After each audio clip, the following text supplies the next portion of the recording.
President Obama will go down as perhaps the worst president in the history of the United States! Exclamation point at real Donald Trump.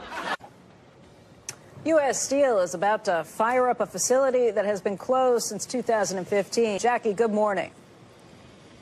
Good morning to you, Becky. And this is really a historic moment here because, as you mentioned, Blast Furnace B behind me, one of U.S. Steel's facility, has been idle for 3 years. It's now back and up and running. It is starting production today. Anticipated demand was certainly part of that decision, but also President Trump's Section 232 policy certainly played a key role here.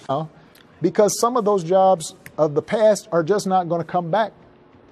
And when somebody says, like the person you just mentioned, who I'm not going to advertise for, that he's going to bring all these jobs back, well, how exactly are you going to do that? What are you going to do?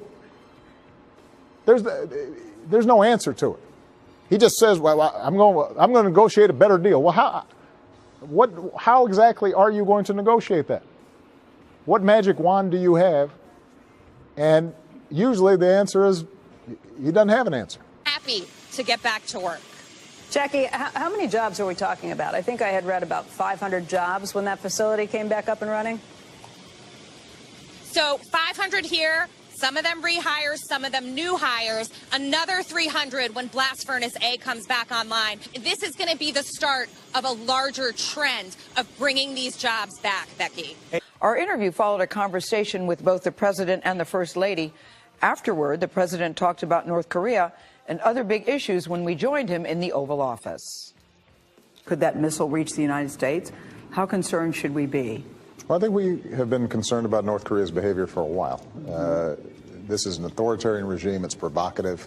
It has repeatedly violated UN resolutions, tested and produced nuclear weapons. We're just hours away from President Trump's first meeting with North Korean dictator Kim Jong-un.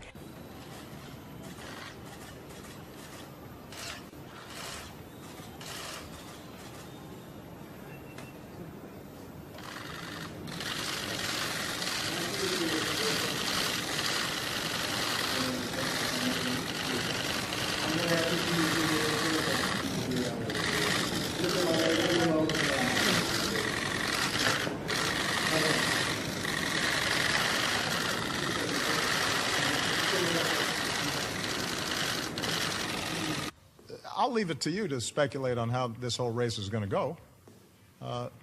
I continue to believe Mr. Trump will not be president. Anything like this. We are living history together. You're looking at the handshake between the leaders of North Korea and the President of the United States. This is a moment that many thought would never happen in our lifetime. I mean, imagine what Trump would say if he actually had a record like this. There's the visual of how presidential Obama looks when he speaks, and how, as he's talking about Trump, you can almost see him here, being like, shut up, it's just such a difference. Big difference. Talks to go nowhere. You think the Democrats want the president to do well here? There are people who have been wrong about Donald Trump, our president, every single step of the way. Some pundits, so-called journalists, fake news, they claim, oh, Trump is leading us to a nuclear holocaust because of his tough words and actions against North Korea. The same people, let me see, they predicted and laughed at the idea that Trump could win the Republican primary. They laughed at the idea he could beat Hillary Clinton. The same people didn't believe that Trump's economic agenda would be this successful in 500 days. The same people who predicted President Trump would already be impeached by now.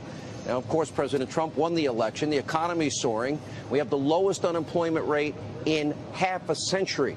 We have more jobs available in America than we have people to fill them on the unemployment lines. The lowest unemployment rate in 14 states, lowest unemployment record for African Americans, Hispanic Americans, women in the workplace. More jobs available than people on unemployment. Pretty amazing for 500 days. GDP growth, it's at a faster pace than at any time during the 8 years of Obama. Oh, yeah, and President Trump is still in office. No legitimate threat of impeachment, not a shred of evidence about Trump, Russia, collusion. He's constantly wrong in the fake news media. These overpaid, lazy, so-called journalists. Really? It makes them look bad when the president's successful and it helps our country, it helps the world? Oh, and for Democrats, they want to get back in power. I get it. If he's successful, that doesn't help them. Anyway. He's not going to be president. He is not, Donald Trump is not going to be president of the United States. Take it to the bank. Okay. I guarantee it. All right. Well, tonight I believe that the Democrats will come out in a stronger position. We will, of course, retain the White House with the election of Hillary Clinton. I believe we will gain the United States Senate. It will be close, but we will gain the United States Senate, and we will pick up many seats in the House of Representatives. Well, at real Donald Trump, at least I will go down as a president. Donald Trump is the president of the United States. That's the power of love.